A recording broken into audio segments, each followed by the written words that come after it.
Hello, everybody. Welcome to Friday, another Talk Money with Tom show today. Really glad that you could join us today. Our objective today is to try to help you increase the possibility of a more successful retirement. We focus on retirement planning, financial planning, asset management, tax planning, all those types of things, and really try to answer questions and really move people down the road on this. You can send in your question to Ask Tom with talkmoneywithtom.com. You can put a question in the chat. You can send those questions anytime during the week. We also cover questions that came up in our strategy session. So really our objective today is that you find something that will help you move forward. We believe education is a big deal. Eason will be getting those questions. He's here again today, joining us. He's going to be, basically asking the question of me. I'll answer. He'll fill in pieces. We'll go back and forth a bit. We try to make sure we fill this out as well as we possibly can. And just really looking forward to being able to try to help out today. If you're interested in trying to continue your education in this regards, you might want to subscribe to this channel. We have over 750 videos on there now. And basically you can hit the subscribe button and the little bell next to it to get notified. If you really want some custom advice, you can also go on our website and book a 30-minute appointment with Eason or I, just to sit down and talk to you about your specific situation. I'd be happy to do that also. So looking forward to being able to help everybody today. Really excited about what we can do today. I'll start off the show with just a commentary, summary of what I saw happening to the stock market this week. What an amazing week, right? It's just the same thing. Basically, every time I look at things, I can't think of, how many more crazy scenarios we can have. And here we go with, this Ukraine situation. And so let's just kind of summarize what happened. Obviously last Thursday, Ukraine was invaded. The stock market here in the U.S. went up Thursday and Friday. This week it's been going up and down, but if you really look at it, it's sort of a sideways motion altogether for the week. Not a lot happening in terms of total rate of return, but that's still an accomplishment. If you look at what's happening in Europe, the indexes there are down 4 to 5% since the invasion, sorry, and our stock market is actually up. So one of the questions that's been coming in, and I'll answer that here, is just, do we have exposure to the Russian stocks? I've always had international exposure, including emerging markets exposure, which is what Russia, would fit into. Prior to the pandemic, we always had something there because I believe that's part of the overall diversification process that tends to work long term. But the international markets underperformed so dramatically during the pandemic and then subsequently as we had this recovery, and the U.S. market was the place to be. So for example, right now, we only have, if we look at everything we have, all of our holdings, all of our IRA type holdings, the trust type holdings, the stuff that's in our models, the stuff that used to be in our models that we haven't sold because of taxes, the things that people just brought in that they had before, we call legacy positions, all of that. We have 1% exposure to international stock and 1% exposure to international bonds, according to our Black Diamond performance reporting system. So really low exposure to international stocks at all. And at the beginning of the year, I looked at the possibility of adding more international stocks just because finally we were starting to see some better performance out of the international stocks. But the thing that held me back was the fact that the U.S. has higher inflation rates than most of the other developed countries in the world. And when that happens, that generally means we're going to raise our interest rates more, like the Federal Reserve is talking about doing. And when you do that, your Treasury securities pay more, which makes them more, desirable worldwide. And U.S. Treasury bonds are already desirable worldwide just because of situations like this. But generally speaking, that means that outside currencies are converted into dollars to buy these treasuries. That brings up the value of the dollar, which we have seen here. And then obviously what happens then is if you have international investments that are in a foreign currency, they're worth less because the dollar has come up. So that's what kept me out. And now all of a sudden we've got a situation that I'm really glad that we're not too exposed because of this scenario that the U.S. has become the place to go, in my opinion. If you look at the Treasury market, we've seen tremendous, gains in the Treasury values. Means that people are buying Treasuries as a safe haven It's why we have 58% of our bond market exposure in Treasury and Treasury related bonds. Again, it's a parachute. Those go up when the stock market's going down, or in this case, when Ukraine is invaded, when geopolitical situations are happening. And then obviously, we've got a scenario here where the stock market seems to be getting money internationally too. If I was looking around the world, I'd be looking at the US, even if I didn't live here, just because we don't have as much exposure to Russia. Only 7% of our oil comes from Russia, for example. 40% of Europe's gas needs come from Russia. 50% of Germany's comes from Russia. So they're going to have a lot harder time there dealing with this particular situation that's happening with the energy increase. So let me talk about what I think are the key criteria to look at here and to watch for as far as that goes. And really, it has to do with Russia itself and what's going on with these sanctions.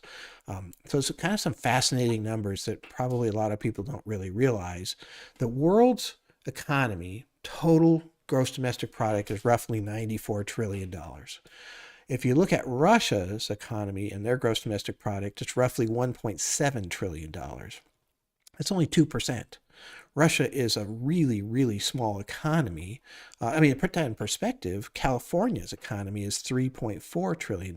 We're twice as big as Russia just in this state alone. And so if you look at what can happen when that economy shuts down, it doesn't have massive economic impacts. The oil and gas, which I'll talk about in a minute, has more impact. But there is one possible situation we have to watch out for, and that's just sort of this scenario where somebody has something highly leveraged in Russia or in Russian assets that is now in trouble because of that high leverage. So back in 1998, when Russia defaulted on their treasury debt, that was a big surprise. And there was a big hedge fund called Long-Term Capital Management that had a massive holding in Russian treasuries that was highly leveraged. So when Russian treasuries went away, they owed that money. And of course, those people that had that money needed that money. If they didn't get it back, they were going to be selling other things, and those might be things that we own. In the 2008 downturn, it was subprime loans that came down and were falling apart. And if you look at your portfolio at that time, you probably didn't have any subprime loans yet. Shortly thereafter, we all ended up with downturns in our accounts because people had to sell the stuff that we own in order to cover the losses that they were having in those other areas. So I think that's the biggest issue to watch for here with Russia. Small economy, it's going to be an amazing, devastating situation there. Some of the things I've never seen before. They've closed their stock market for the last 5 days, but some of the stocks are still trading, for example, on the London Stock Exchange, and they're down 90 to 99.8%. Some of these big stocks have turned into penny stocks or have been frozen completely. The London Stock Exchange has already frozen 36 different Russian companies from trading at all. Imagine if you owned shares in those companies and such. Really incredible. So what happens here from the standpoint of this contagion has a lot to do most of the times in some of these different sovereign funds or hedge funds and those types of things. I think the one thing that is probably a good thing that happened here was that this wasn't a big surprise. It was a surprise, but it wasn't like 98 when they defaulted on their debt, because that was a huge surprise. Nobody was really expecting that. There was a lot of warning about them invading Ukraine and what happens as far as that goes. So the secondary issues that we want to watch for here have to do with really, the energy prices. So energy is a big piece of inflation that's happening here in the U.S., for example. We had a 7.5%, increase in costs on inflationary basis on the last report, year over year. In that report, energy went up 27%. So it's a big driver. It's a big piece of what's causing this inflation. So now we have oil and gas coming up even higher. So we're going to have more pressure on inflation. That creates more, potential for the Federal Reserve to get defensive there. Having said that, Russia only produces 10% of the world's energy. That means the other 90% of the producers can probably absorb that. It's just going to take some time. So we'll have this period of time where energy goes really high, and then hopefully these other countries and what have you and producers can start to absorb that differential, and that'll maybe stabilize the price of the gas and oil. We'll see what happens there. The other issue, of course, is interruptions to supply chains. For example, wheat that's coming out of Ukraine, and some of the palladium and what have you that's coming out of Russia that's used for semiconductors and et cetera, and other issues that are happening just in terms of the conflict itself. So as we've talked about several times before, supply chains are a big piece of what's going on with inflation also. So anything that disrupts those supply chains creates the potential for more inflation, which ultimately creates the potential for more Federal Reserve motion to the upside as far as that goes. So really interesting to see all of the different pieces that are playing through here and watch and find out what is going on. I definitely think this is a good time to buy American. We are in a perfect spot. I think there's going to be a lot of money moving into American stocks, mainly because when you look at this situation and you look at these companies here in America and you look at their exposure to Russia, and you see that there isn't a lot. And so when we start to report earnings, you won't see as much of a hit to earnings from that exposure. Maybe the scenario that happens with energy coming up can create some compression of profits. But so far, companies have been able to push along the increased prices to consumers, and they haven't seen a huge drop off in the demand for that, even at those higher prices. And that has a lot to do with the fact that here in America, we had a $36 trillion household net worth gain in total from the bottom of the pandemic to now. So people can afford, at least so far, these price increases, and that's maintaining this earnings increase that we're seeing that's happening. So I still think things are in play. I think all of this moves. I do think that the peak inflation that I was expecting to happen in March that would have been reported in April probably is pushed back a couple of months here because of this energy increase plus this situation with the supply chain, and that might have some impact on the second half, because I really feel like the second half is where we're going to see the big gains coming out of the market. I am very, very pleased that we have very small exposure to international, that we increased our exposure slightly to cash at the beginning of the year. That worked out very well, and that we're using this rebalancing methodology. And the last two rebalances that we did were at very low spikes, both on the 24th of January and the 24th of February. Those were really good times, at least looking back so far, to do some rebalancing and what have you. And again, the economy's hot, and the job numbers came out today. 676,000 new jobs created, expected to have 400,000. We just crushed that expectation. And so the job market is really healthy. People are coming back to work.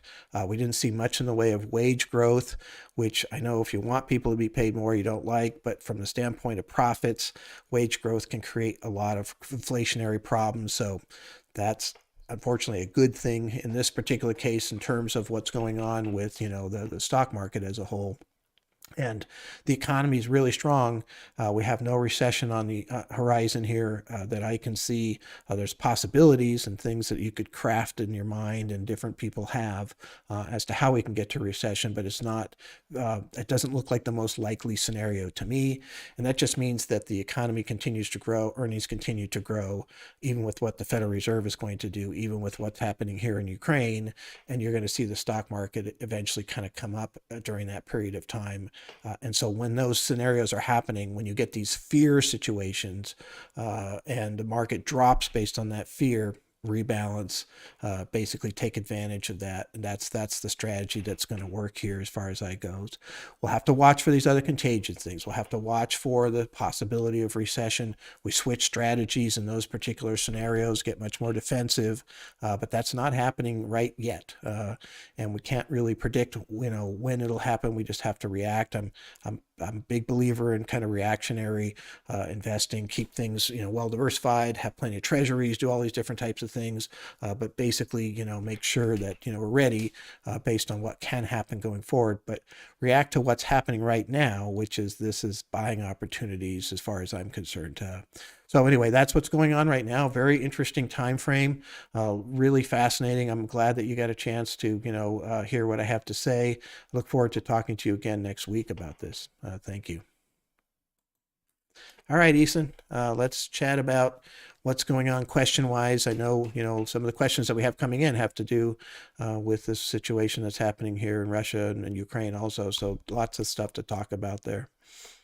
Yeah, so I guess the first question is, does the rising energy costs affect, the Federal Reserve's rate increases? Is that going to accelerate it because inflation will spike alongside with rising energy costs? Yeah. So we had a 7.5% increase in inflation and on the last report year over year, and we saw energy prices jump 27%, right, in that same time frame. And so it's a big driver of the inflationary situation. And the Federal Reserve is now currently looking, they have two mandates, what they call full employment, or basically helping the job market, and keeping inflation down, right? And those are kind of contrary to each other, actually. They're kind of interesting that they try to find a balance there. They are looking at this job market, and the job reports probably that we just came out today would make them feel even better about this. But they think this job market's really hot. I mean, Powell just testified this week. They think the job market's fantastic, and there was 676,000 jobs created. That was just reported today, and that was way more than expectations. So the job market's really, really good. From an inflationary standpoint, wages didn't go up that much, only 0.1%. So that's actually a good thing from inflation. But situation in Ukraine is driving up the price of oil. You know, it hit $150 a barrel back in 2007. We did survive that, by the way. I wouldn't be surprised to see us getting there again, and we seem to be working our way in that direction. And especially since, although Russia doesn't produce a massive quantity, it's 10% of the world's, oil needs, for example. It'll take some time for that to be absorbed by these other producers, especially since oil production's already been tight. It's already been tight because of the pandemic slowed down, oil production slowed down. It just hasn't caught up fast enough to demand has been coming up faster than supply for everything, including oil. And so that's why we're seeing an increase there. So when you see an increase in energy prices, there's a couple things that can happen there. Number one, it can cause an inflationary situation if companies can pass along that increased cost to the consumer. So can Federal Express, who uses gas, for example, to drive their trucks, can they increase the cost to the consumer for package delivery without losing a lot of demand, right? Because in economics, and when you increase the cost, oftentimes the demand will drop, right? It's kind of guns and butters, what we learned in Econ 101. And one of the things that happens there so far, we haven't seen demand drop off. Demand just keeps on going. It's crazy. Retail sales are going and all these things. Here in America, people have a lot of money on average. The total net worth of Americans grew by $36 trillion from the bottom of the pandemic to the end of last year. And so people have enough money to pay more for that Federal Express or pay more for that food. Now, there's always this group at the bottom that's going to get hammered here, and that's the real problem with this. And this is why they got to get this under control. But so the Fed would see that inflation coming through from energy, and they can try to raise rates. And what happened then is that raising rates can slow demand. And that has the potential to then eventually slow the amount of growth that's happening in energy. A great example is if when they closed down the economy, right? Oil went to negative $40 for one day. So when demand drops enough, the price of oil drops. And so if the Federal Reserve can push up interest rates, slow down demand, then that basically means that they could bring the price of oil down in that regards. It's not a perfect correlation. We're just one country. There's all kinds of different dynamics that happen as far as that goes. The other scenario that's interesting is just that if they are raising rates at a higher rate because of the oil price, because that's pushing inflation, that can create slow growth altogether, right? You can bring down the economy's growth to the point where you could create recession. And that is probably the biggest fear that's out there. I don't subscribe to that because I think the economy is hot enough to handle some of these rate increases, even if they do get a little bit aggressive. But that's a different story. And so I actually think that some slower growth is better. We have too much growth, it's too hot, and that's creating this inflation. And if we got back to a more moderate growth pace, I mean, the gross domestic product grew 7% in the fourth quarter. That's ridiculous for a country our size. And so we're usually at 2 or 2.5 or 2.3 or something along those lines. So getting back to that kind of more normal growth cycle would, I think, be a good thing. There'd be some adjustments. Stock market would have to adjust with that too. Lastly, if companies cannot pass along the extra cost, so Federal Express finds that even their cost of gas keeps going up and up and up, then obviously what happens is they want to raise the price of their package delivery, but then all of a sudden their demand starts dropping off a whole bunch. They reached a point where they can't. That means that they're basically going to make less money, right? And this is not just Federal Express, it's all companies that have to deal with energy, which is most. I mean, even our company deals with, heating and cooling, and we have to pay for that and such. If that goes up a lot, if consumers are paying more. I saw a stat I thought was kind of interesting, and you were telling me too, that an average gas price in the U.S. went up to 3.89, right? I think it's here in California. What would you say it was in California? I think California just broke $5 Yeah, average. for like the lowest octane gas. Yeah, So probably 87. So, yeah, if you're spending $5 instead of $4 at the gas pump, right? That's money that could be going someplace else, and so that definitely is a drag on the economy as far as that goes too. So, um, those are the issues that you deal with increasing energy prices, and generally they're not great. One of the hedges there is to own energy. We don't have a big energy exposure in our portfolio.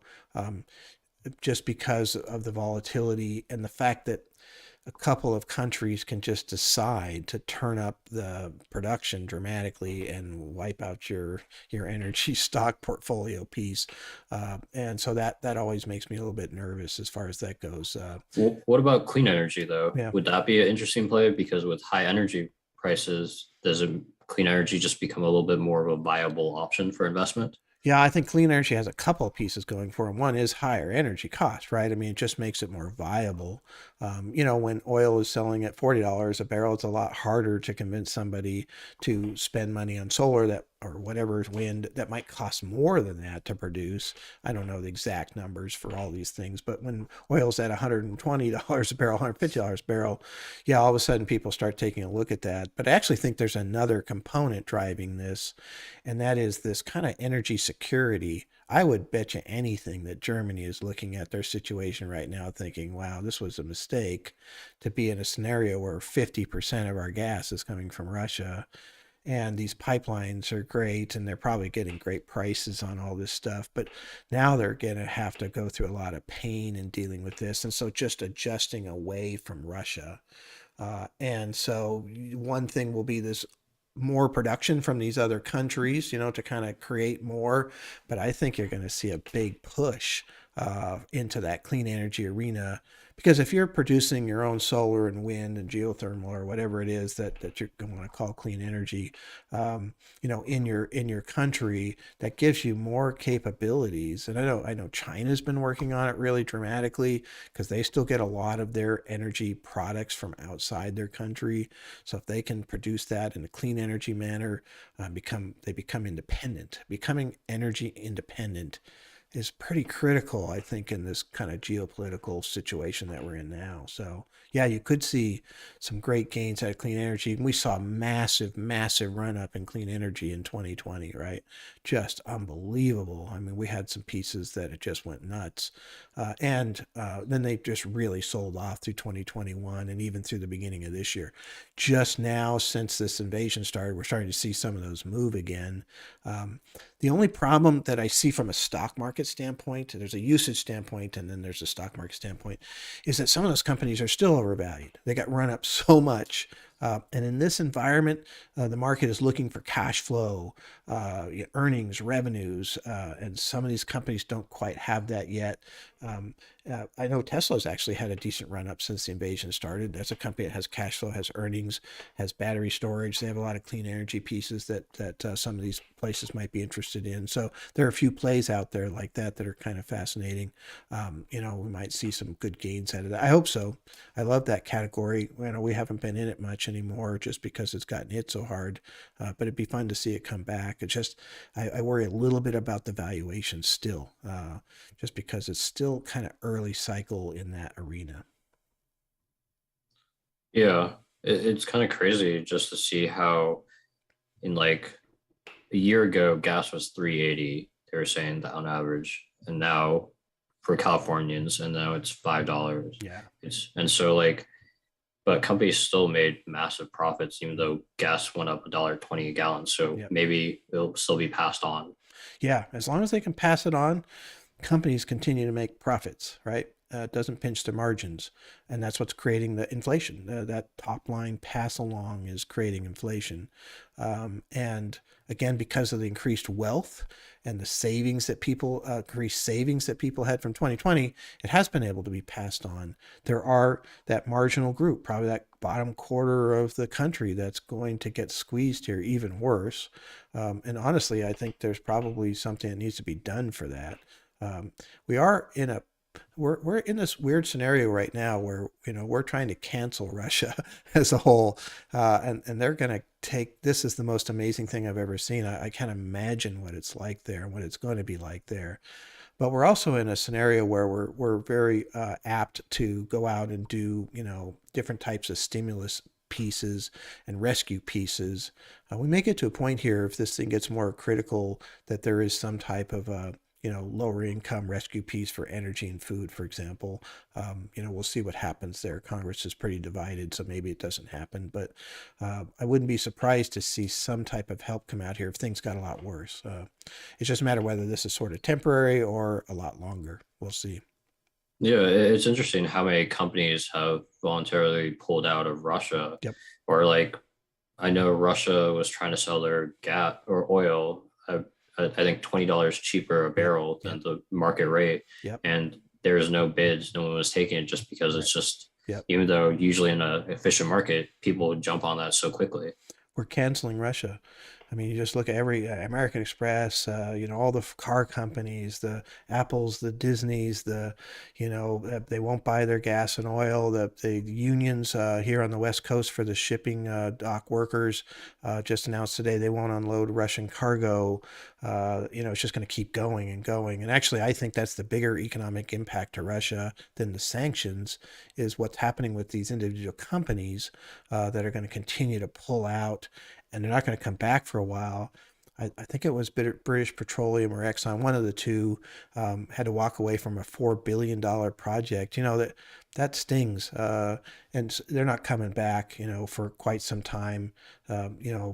Economic stability is going to be an issue there, and this seems pretty a crazy situation for both of these countries, for the Ukraine and for Russia, as far as that goes. Really, really amazing sanctions, and countries like Switzerland actually getting involved really blows me away.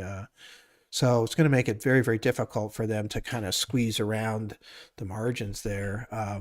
And so far, they're able to sell some of their gas and oil still, but that could get to be less and less and less.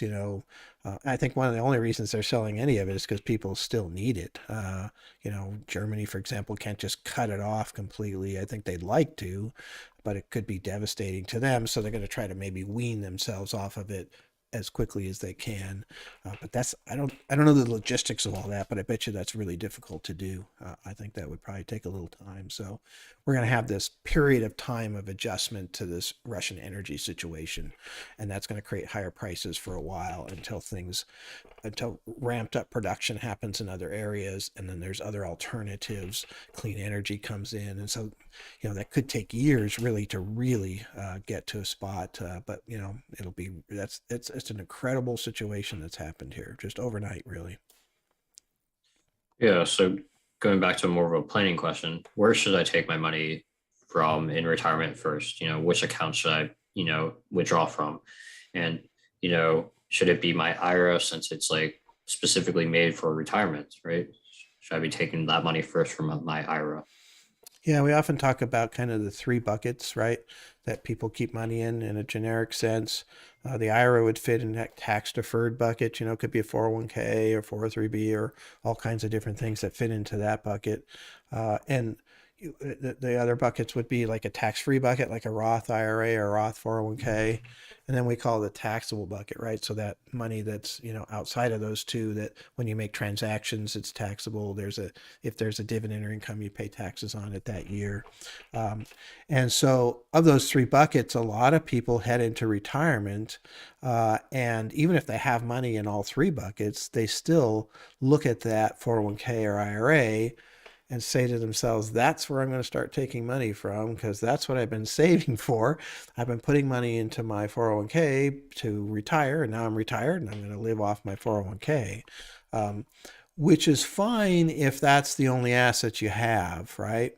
Um, if you have Roth or Roth 401k or Roth IRA, you definitely don't want to touch those unless you absolutely have to, because it's tax free. So I'd rather take it from my taxable IRA than my Roth IRA if I had a choice. But the best place to take the money from is from your taxable accounts, with some caveats. So from a tax standpoint, taking money from a taxable account is cheaper because you get capital gains rate and it's only on the gain. You can take your principal back without gains. And then you're not losing out on that tax deferral that you would be losing out if you were taking it out of your IRA. And so, there's some big advantages there, but there's some nuances here you have to be careful with. You got to be really careful with what structure you're talking about here. Is your taxable assets really fairly low and you want to make sure you have enough money there for liquidity, then you shouldn't be withdrawing from that. Maybe your taxable assets are invested in a really good stock that's just doing fantastic, that you used to work at that company, and you got to be really careful about selling that because it could create tremendous wealth for you, right? And so I have a concept there I call the fruit tree approach, where we maybe pick a dollar amount that we want to let it to grow to, and then every time it gets above that, we take some off, and we live off of that, fruit off of that tree, still keeping the tree in place by having a pretty good exposure there if it's a good company.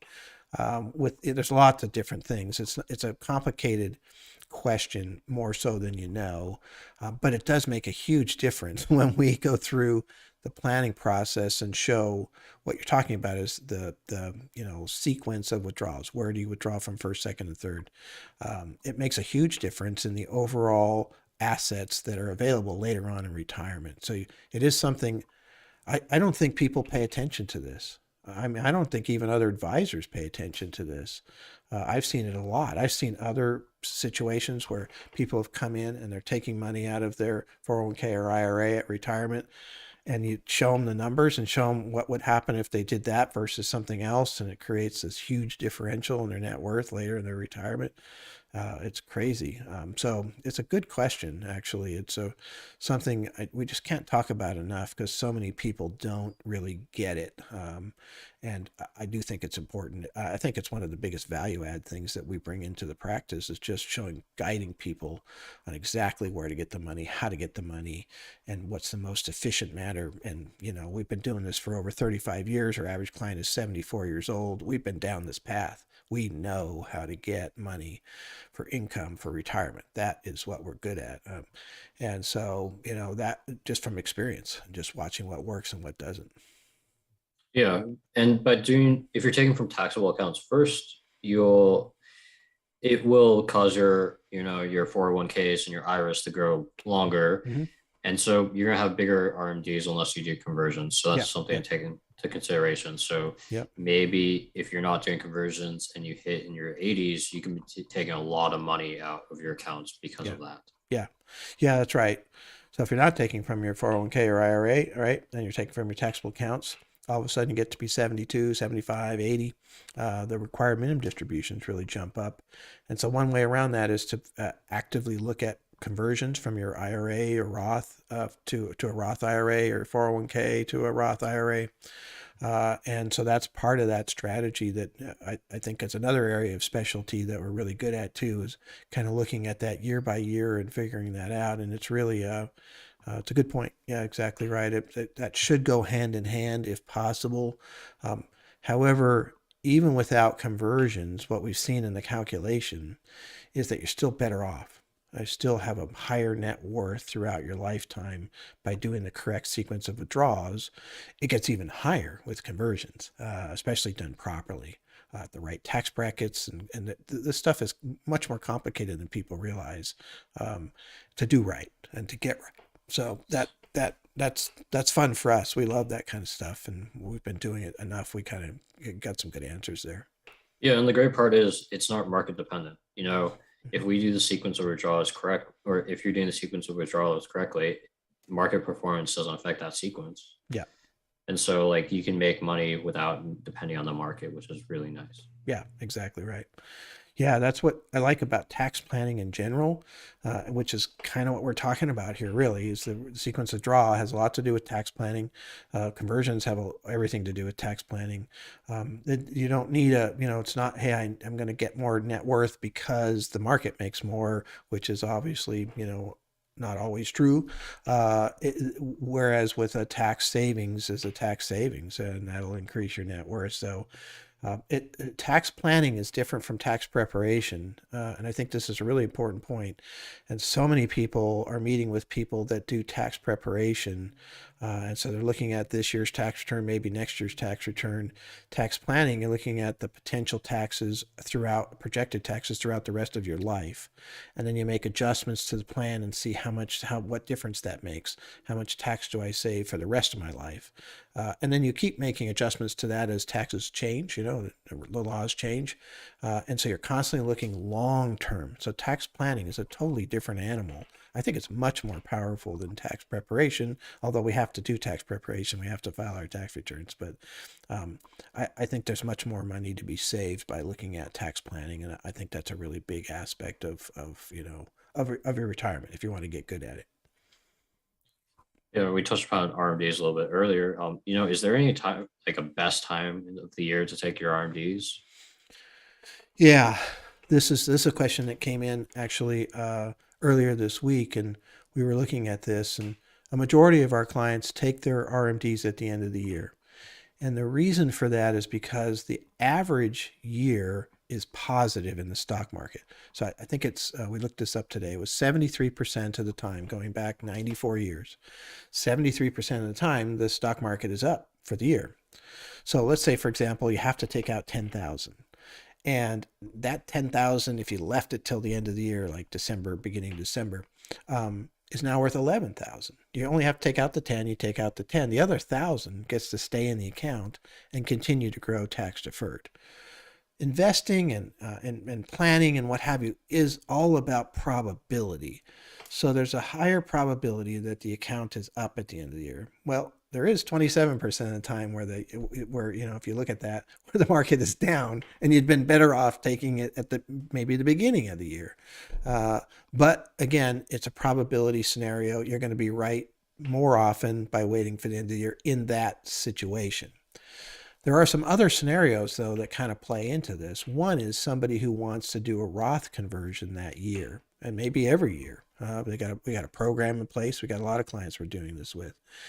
And so when you do a Roth conversion, you have to take your required minimum distribution first from that account before you do the Roth conversion.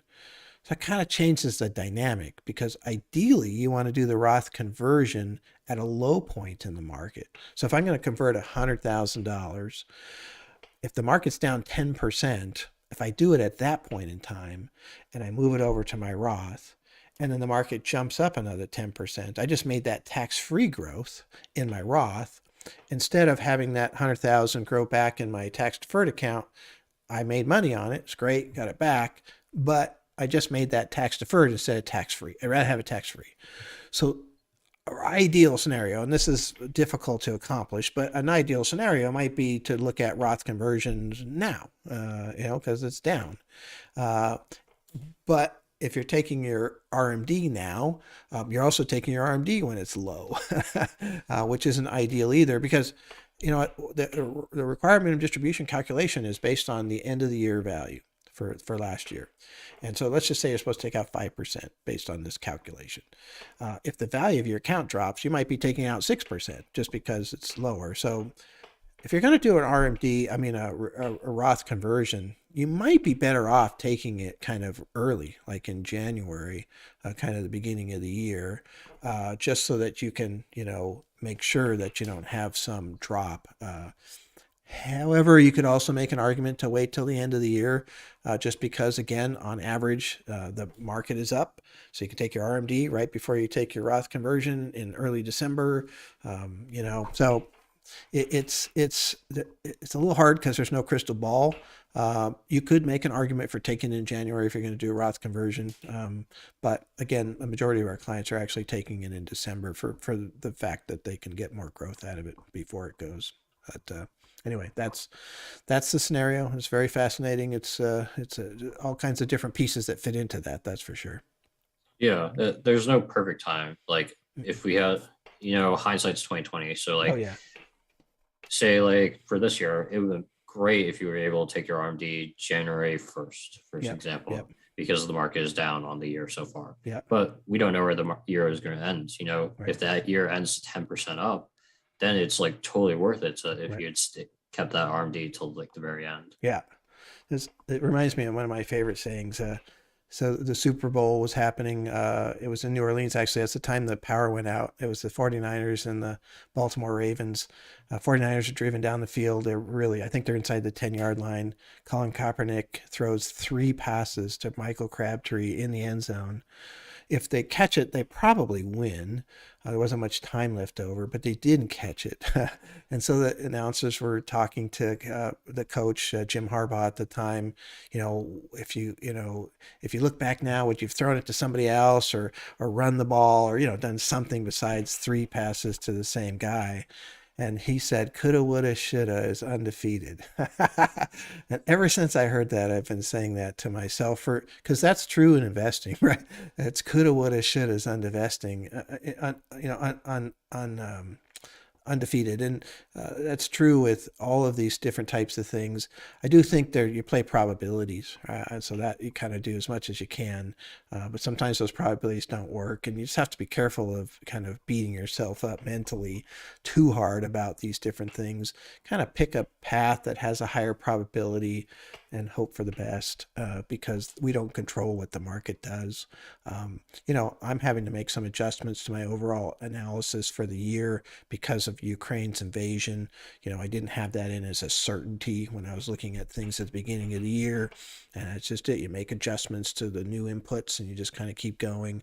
And one of the things the Federal Reserve talked about just recently is how much they're going to be looking at things differently now because of Ukraine. And the market responded very positively this week to the testimony because I think they're concerned with that too, that, what does this situation in Ukraine mean? Yeah. And so how do we adjust to that? So this factors into when you take your RMD, it's hard to tell. I probably play the probabilities and just kind of go with that. And you might be trying to split hairs here a little bit by getting too refined and, too perfect. I think sometimes we all do that, and that can sometimes come back to bite us.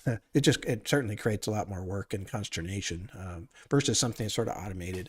You just at the end of the year, you take your RMD and you do your conversion, and you figure out the amount of conversion at the end of the year because maybe you know more of your tax situation at that point too. So there's other things you could do to maximize that, but that's pretty easy.